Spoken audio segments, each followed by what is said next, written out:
Good morning. Am I audible? Hi. Good morning, everyone. Am I audible? Good morning, Dr. Grewal. We hear you, but if you speak up a bit louder, it will be better. Perfect. I will try my best to speak as loud as possible without startling the patient. Um, so we are just planning just a conventional cataract surgery, no FLACS for this case. It is a 53-year-old female. I'll be operating the left eye. We're planning a toric lens for her. It's a pretty routine eye. Axis length is about 23.7 millimeters. Nice deep anterior chamber depth of about 3.79. I'm forgetting how much the corneal astigmatism is, but I don't think it's all that much. I will be using the heads-up system. Obviously, new environments, let's see. But I do just love the ergonomics of the heads-up display system, and I do use this every day in my routine OR. So just if you could give me a few seconds to set this up. Does the pseudo-exfoliation concern you at all? Or we saw that in the history of the patient. Well, this eye actually appears pretty okay, but yes, normally I would be a bit concerned about pseudo-exfoliation, especially if I'm planning a toric lens. But even over here under the microscope, this seems pretty okay. I think we should be comfortable with this.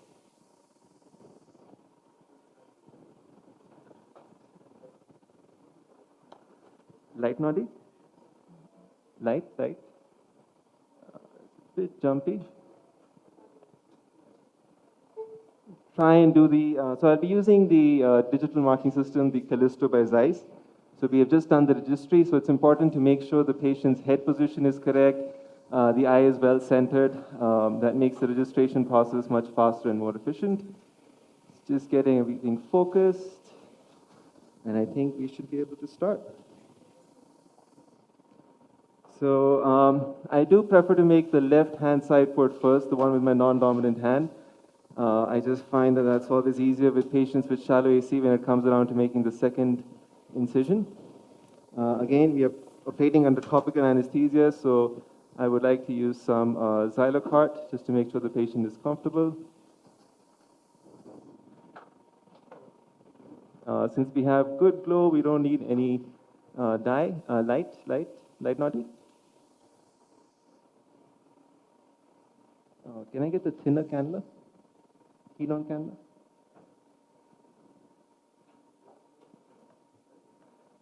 So I do prefer the heat-on cannula. It's a thinner gauge. It's much easier to go through the side port incisions since I do not make the main incision until after I'm done with capsulexis.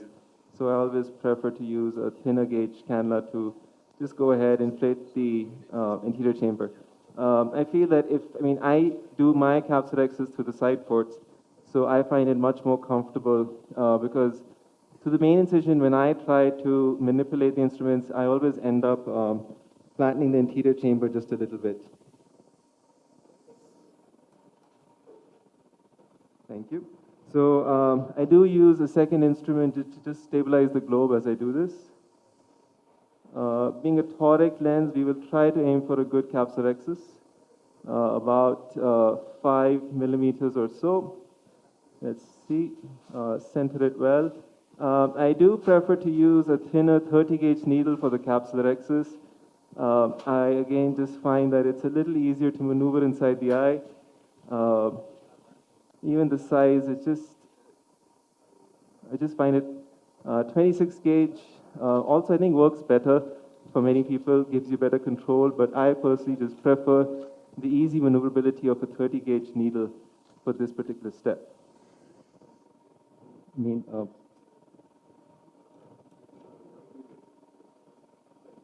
you. I will be using a 2.8 millimeter incision. That is my preferred. I will aim for a trapezoidal incision as described by Dr. Bobby Osher. So I will try and do a hydrodissection. Relax, look straight ahead. Very good. And a hydrodelineation. I do not routinely rotate, viscoelastic? I do not routinely rotate the nucleus before. I actually prefer it to be stable in one place. I find it makes it easier while chopping.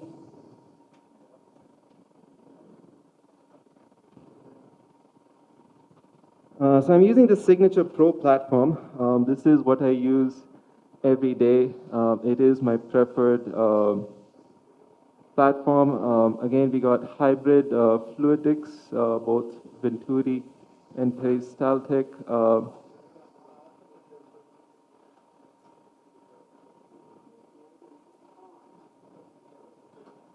So I prefer to just first clean up the epinucleus a little bit, expose the lens nicely.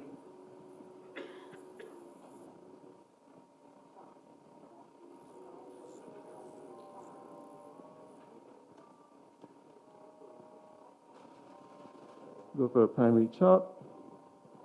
Which chopper are you using? This is just a normal chopper. This is the one by Epsilon. I'm forgetting the exact name. It is a reasonably sharp chopper. It is titanium, so it works well with the flax instruments. And also, since we use the head-up display every day, I find that these titanium finished instruments, they give a little less glare and sort of reflection from the instruments when we are operating. Although, again, I feel that is something that you get used to as you use this platform. But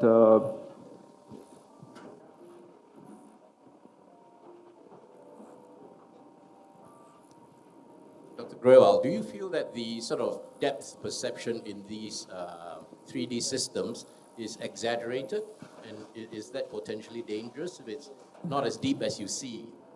That's a good point, actually. I'll say honestly, my brain is trying to process that. Just was processing that exact same thing as you said, because obviously these 3D systems are relatively new, and as we switch from one microscope to the other, there are always these subtle differences which do exist. And but no, I'll say for the most part, I have never really had a problem. Like I've never accidentally touched anything that I did not intend to touch because of any difficulty in perception. By manual, please. I feel it's pretty spot on. Even the learning curve with this platform is really not that much. It's, I think, more a mindset that we are used to oculars. I think we are struggling with the tube length a little bit. We have to move the machine. But I feel the way we really win with this system is ergonomics, that it is just fantastic. It is so comfortable, especially patients who have any kind of kyphosis, scoliosis. If you cannot get them into the position where you are normally comfortable operating, with this platform, it really doesn't matter. You can still manage quite easily. So we're just trying to move the Phaco machine. It's a little too far for the tubing. Light nodding. There we go. So for irrigation, as for removing the remaining cortical matter, although I think with a good hydrodissection, usually you're able to get most of the cortical matter out. But otherwise, I do prefer a bimanual for this step. I just feel it allows better access to especially the subincisional matter. And especially if you are used to using the FLACS, you will find that it's much easier to just remove the matter with this rather than the coaxial.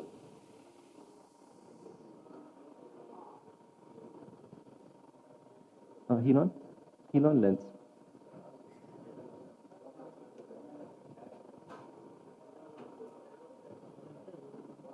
As you wish. You can do a little bit of hydropolish. Let's see. I think whatever's on the posterior capsule is relatively stubborn. Let's see if we could just remove that a little bit with hydropolish.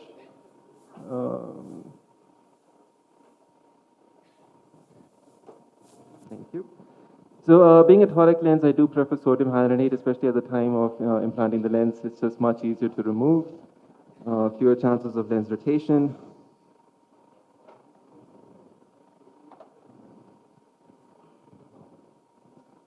So this is the biconvex 80 torbi by Zeiss. It's a hydrophilic lens, I believe, with the hydrophobic coating. Good lens.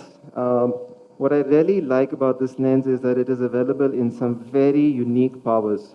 The power range is very vast. So for especially when you have patients who are high myopes and have any kind of cylindrical any astigmatism in the cornea, this is usually my go-to choice lens, especially in those patients. None of the other regular platforms are available in that power range.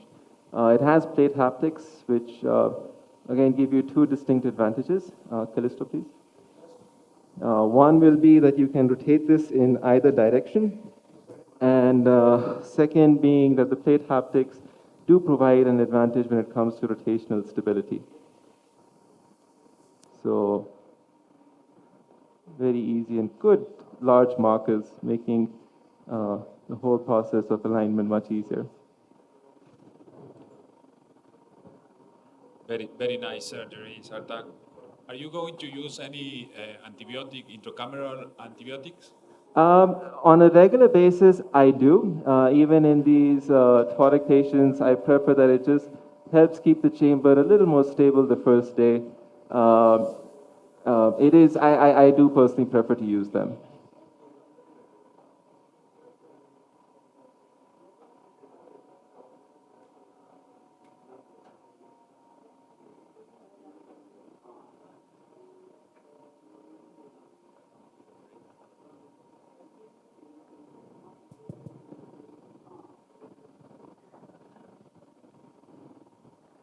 Dr. Sartaj, that's an excellent technique. I had a question for you, and if you can elaborate for the audience why you use a 30 gauge needle over a 26 for your rhexis.